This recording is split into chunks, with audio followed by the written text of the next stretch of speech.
What's going on, guys? Jaxx the Bearded Hiker here. So we're getting close to Thanksgiving, and I did this last year and it came out awesome, so I figured I would share this with you guys. What I'm doing is I'm going to be a dry brine turkey, and then we're going to smoke it, and then we're going to finish it off with a bourbon glaze. Now, a few things about the turkey. When you're dry brining, you're going to brine not only the outside, but you're also going to brine the inside of the turkey as well. And you do that by sticking your hand underneath that skin there, and I'll show you how to do that. But just keep in mind, sometimes when you buy these turkeys at the store, they got little kind of slits in them on the top of that turkey breast through the skin. So when you're sticking your hand in there, you could rip the skin. If you do, don't worry about it. That skin will pull back down. You can stick a toothpick into the skin, kind of stitch it back together, so don't worry about that. It happened the first time I did it and it was not a big deal. So hopefully it won't happen to this time, but if it does, we'll fix it. All right, let's brine this turkey up. So we're about ready to season this bird up. So a few things you're gonna need is some seasoning. Now, I'm using a couple of different seasonings here. I'm using a Kentucky Bourbon Barbecue Rub seasoning, and I'm using some salt because this doesn't really have a lot of salt in it. Now, I do understand that most people can't get this stuff, so I will leave a link in the description, or not a link, I will leave a recipe in the description for a rub, or use your favorite rub that you would like to use, okay? Also, you're gonna need some of these. I like to use these. These are just oven bags. It comes 2 in a pack. You could use saran wrap if that's what you wanted to do. Okay, so let's just get right in here. So the first thing we're gonna do is we're going to go inside of this bird first, and you're gonna have to probably just stick your hands underneath. I'm gonna turn this just like that. All right, so you're just gonna get in here, and there's a little membrane or whatever. You're just gonna wanna work your hand underneath this. And you can feel, you'll feel the skin kind of tearing away from the breast. All right, now that we got that done, we're gonna go ahead and take some of our seasoning. We're gonna throw it in here. I usually like to do it with a spoon. Just try to get all in the corners in here.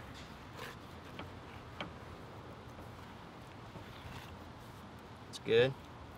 All right, we got a little tear in there, but we'll work with that. Make sure you take your giblets and your neck out. Also, there's a butt down here that I cut off. I don't really like that. So now we're just gonna go over the top and work this seasoning in. Now what this seasoning is gonna do, this salt and everything, it's gonna draw the moisture up out. Then it'll reabsorb. It's gonna make for a juicy turkey. All right, so this is where you might need a little bit of help, but we're gonna put this in the bag. Normally I season all of this while it's in the bag, but just so you guys could see how I do it. But see how all that liquid down there? We're gonna go ahead and just shove it in this bag real quick. And let's move this out of the way. All right, and then we'll go over with a little bit more of our seasoning while it's in here. Okay, so our bird is nice and seasoned up, and it's in this bag. We're gonna go stick it in the refrigerator, and I'm gonna tell you what we're gonna do. So like I said, we're about ready to put this in the refrigerator. Now what we're gonna do is we're gonna leave it in this bag for anywhere from 2 to 4 days. Now this is not completely defrosted bird, obviously. You probably saw the ice. But anyway, what I plan on doing is I'm gonna leave it in this bag for at least 2 days. Then 24 hours before I'm gonna smoke it, I'm gonna take it out of this bag. I'm gonna let it sit on a cooling rack, and then underneath it I'll use that cookie sheet, so any water or liquid that comes out is gonna go into that cookie sheet. We just wanna try to dry this bird out a little bit because it's gonna give us a better skin on it. So the day's finally here. We're about ready to put this turkey on, but before we do that, we got to get our pit ready. Today we're going to be using the pit barrel cooker. Now if you don't know what the pit barrel cooker is, I'm going to leave a link in the description below. Go check out the pit barrel cooker. It cooks a mean turkey and it cooks some mean ribs. Now Pit Barrel recommends that you use Kingsford briquettes, and they recommend also filling this up, this basket here up all the way level with the top. And then if you're using the pit barrel cooker, not the pit barrel junior, but the pit barrel cooker, is to take about a quarter of these briquettes out, or you know, I think they say it ends up being about 40 briquettes. So we're gonna go ahead and take 40 out here. All right, so now we got about a quarter of those removed. Now you notice here I got me a little piece of wood here. This is cherry wood. Now you don't have to use this, but I will. Now what I'll do is I'll go ahead and kind of throw this on there and, you know, put my coals over it, and that'll be our smoke. But again, you don't have to use wood if you don't want. It makes great turkey without using any wood.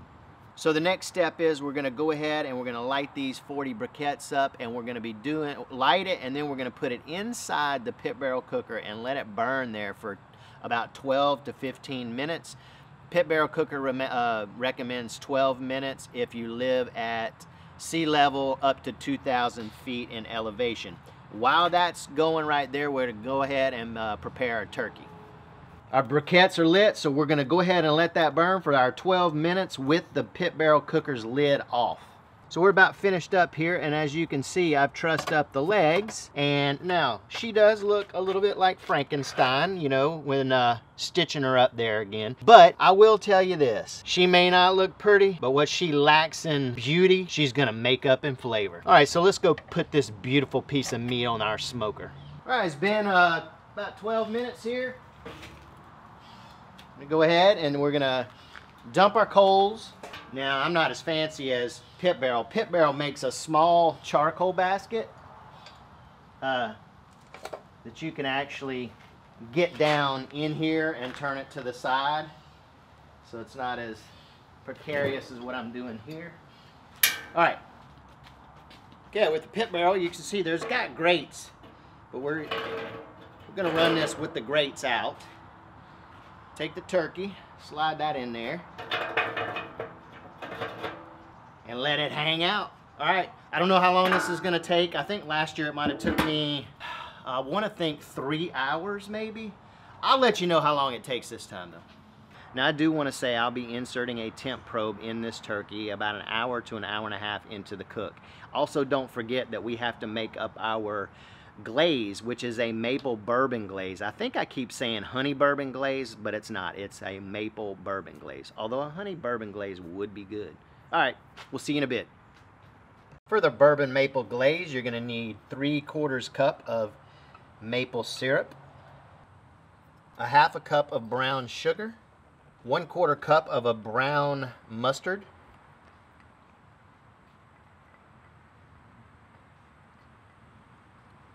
and a 1/2 cup of bourbon or any kind of whiskey that you want.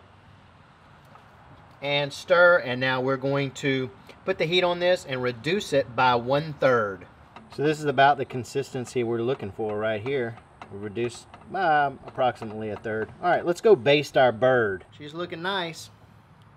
So we're gonna start painting our glaze on. And we're at about 150 degrees here. So we'll continue to baste until she's where we want her to be, which is at 165 degrees.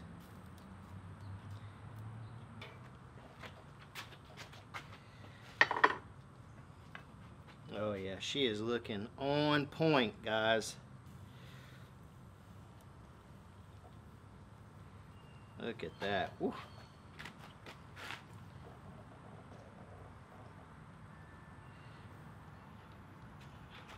All right, we reached 165 again. Let's give this a check. All right, she looks pretty good. All right, we're gonna take her in there and let her rest for about 30 minutes. We're gonna cover her with a little bit of aluminum foil. All right, guys, I'm not going to carve this up.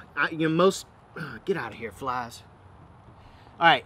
So most YouTube videos that you see, they cut right into the breast. I'm gonna go ahead and carve this up so we can eat it. I'm not gonna show you that on camera. That'll be another video, but I'm gonna carve this up and then we're gonna give it a taste test. I just wanted to show you guys this. That right there is the only part of the breast that's exposed, and that just got exposed when I took the toothpicks out. But otherwise, it looks pretty good. We did good with that toothpick deal. All right, so we've carved it up. We still got a part of the carcass. We got wings and everything over there, but everything wouldn't fit on the plate and it didn't look as nice. So I'd be lying if I said I haven't already tried it. But I'm gonna give one. We're gonna go with some breast meat with the skin. All right, the outside of that skin, it's nice, crispy, not as crispy as when we first brought it off because it's kind of sitting here and steamed itself up while we were taking pictures, but it's still probably some of the crispiest skin I've ever had on a turkey. And that sweetness that you get from the outside, from that glaze, delicious. Let's try some dark meat. I did try the, what do you call that? What do you call that dark meat that we have? The oyster, we call it. The dark meat is incredible. Always is. Very, very moist. I'm a dark meat kind of guy. I prefer that over white meat. All right, guys. Maple bourbon glazed smoked turkey on your pit barrel cooker. Do it.